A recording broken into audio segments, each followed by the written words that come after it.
मैं देख रही थी कि बहुत सारी बातें ऐसी हैं जो सामाजिक व्यवहारिकता के धरातल पर आपकी किताबों में, पुस्तकों का हिस्सा हैं। सबसे पहले तो मैं आपसे ये जानना चाहूँगी कि इतिहास को उपन्यास में कैसे ढाला जा सकता है, अगर आप अपनी भाषा में, अपने शब्दों में उसको गढ़ पाएँ?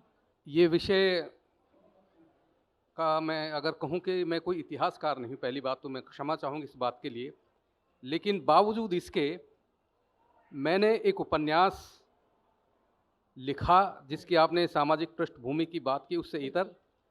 उस उपन्यास का शीर्षक था खानज़ादा हुँ। और इसमें लगभग 450 साल का समय है। जिस वक़्त मैं इस उपन्यास लिखने के बारे में सोच रहा था, मैंने आप ये कह सकती हैं कि कभी-कभी ये सवाल उठता है कि हम जो विषय चुनते हैं, जो उपन्यास का विषय चुनते हैं, क्या वो एक झटके में पैदा होता है क्या? हुँ, ऐसा नहीं है। हुँ। दरअसल इसका कारण यह है कि मैं अपने बारे में बता दूँ कि मैं जिस इलाके का रहने वाला हूँ, वो दिल्ली से बहुत दूर नहीं है। बिल्कुल। मुश्किल से 40 मैंने सोहना के बाद वो इलाका शुरू हो जाता है और उसका नाम मेवात है। और मैं समझता हूँ कि मेवात का नाम सुनते ही बहुत से लोगों के रोएँ खड़े हो जाते हैं हुँ। कि अरे आप मेवात के हैं?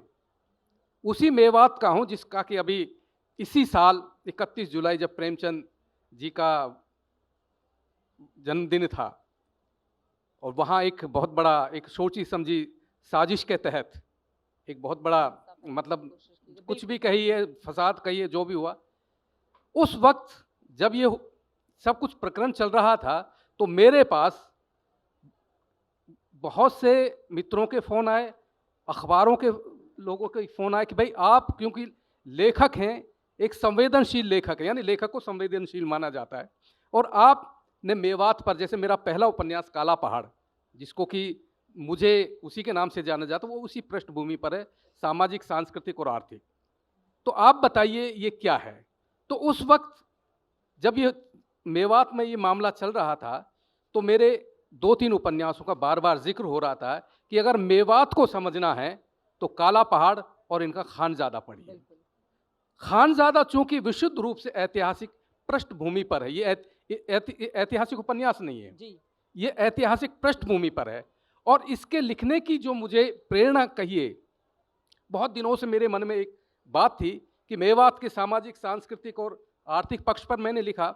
मेरे मन में इस मेवात के एक नायक की छवि थी, जिसका नाम हसन खां मेवाती था।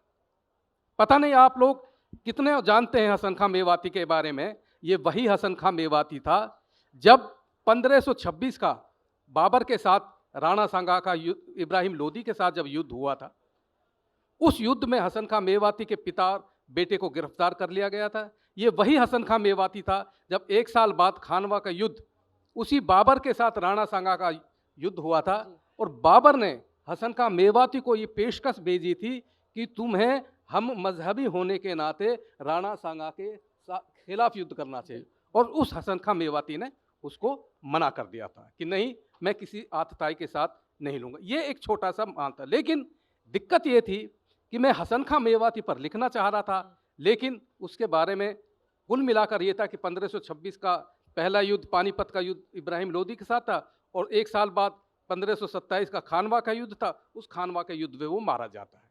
अब इस उपन्यास को इसको लिखने के लिए ये मूल थे जो हसन खां मेवाती थे, वो खानज़ादा थे। बिल्कुल। खानज़ादा दरअसल एक लक़ब है, एक खिताब है जो कि उन मुसलमान राजपूतों को अमीर तैमूर तैमूरलंग जिसके नाम से हम जानते हैं, उसने उसको ये खिताब दिया था खानज़ादा और उसी खानज़ादा के वंशज हसन खां मेवाती थे।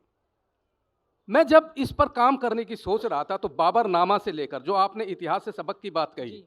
उपन्यास में कैसे ढाला जाता है, तो ज़ाहिर सी बात है कि उस दौर के बहुत सारी इतिहास संबंधी चीज़ों को पढ़ना पड़ता है। देखिए, लेखक के लिए सबसे बड़ी मुश्किल ये होती है कि आपको लगता है कि जो आपने 200 पेज, 300 पेज, 350 पेज, 400 पेज की जो आप किताब देखते हैं, वो बहुत आसानी से लिख दी। ऐसा नहीं है मित्रों। जब लेखक लिखता है और ख़ास तौर से सबसे ज़्यादा खतरा ऐतिहासिक पृष्ठभूमि या इतिहास संबंधी उपन्यास पर लिखने पर होता है। बिल्कुल, बिल्कुल।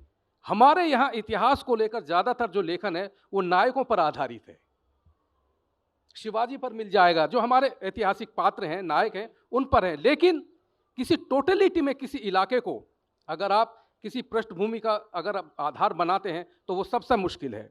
यानी अगर मैं बताऊं कि अगर जहां आज हम बैठे हुए साहित्य आज तक के इस आयोजन में, एक समय था जब हरियाणा के महेंद्रगढ़, नारनौल, रेवाड़ी, अलवर, बयाना, भरतपुर, आगरा, दिल्ली, ये पूरी पट्टी मेवात कहलाती थी।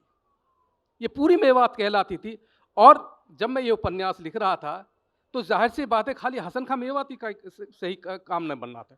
उसमें उस दौर में कितने लोगों को ये पता है कि हेमचंद्र विक्रमादित्य, जिसको हेमू बक्काल कहते हैं हम, यानी बक्काल कहते हैं जो बनिया जो साग भाजी बेचता है, उसके और शेर शाह सूरी के, यानी जिसका कि नाम हेमचंद्र का नाम वसंत राय था और क्या नाम इनका फिरोज शाह, इनका शेर शाह सूरी का यानी फरीद खां था।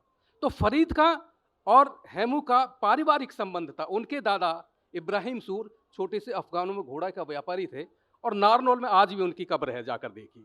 तो इस बीच देखिए इतिहास से सबक यह मिलता है, एक लेखक के तौर पर और पाठक के तौर पर मैं ये कहता हूं कि जो नैरेटिव्स बनाए गए हैं, जो धारणाएं बनाई गई हुई हैं जी, उन धारणाओं को आपको समझने में ये मदद मिलती है कि हम जो पढ़ रहे हैं इतिहास के नाम पर, पढ़ना तो दूर, पढ़ना तो चलो फिर भी ठीक है, लेकिन जो धारणाएं बनाई जाती है, ख़ास तौर से जो आज मोबाइल में जो ये व्हाट्सएप नाम की एक चीज़ आई, जो चीज़ें इधर से उधर होती हैं बड़ी तेज़ी से, ये सबसे खतरनाक है। बिल्कुल। तो लेखन के लिए नैरेशन से काम नहीं चलता है, अवधारणाओं से काम नहीं चलता है। इतिहास संबंधी लेखन के लिए बहुत ज़रूरी है उन तथ्यों को इकट्ठा करना। और सबसे बड़ा ऐतिहासिक पृष्ठभूमि पर लिखने का खतरा ये है कि अगर आपके फैक्ट्स, तथ्य ज़रा से भी इधर से उधर हुए तो आपको बहुत मजम्मत आलोचना का शिकार होना पड़ सकता है। बिल्कुल।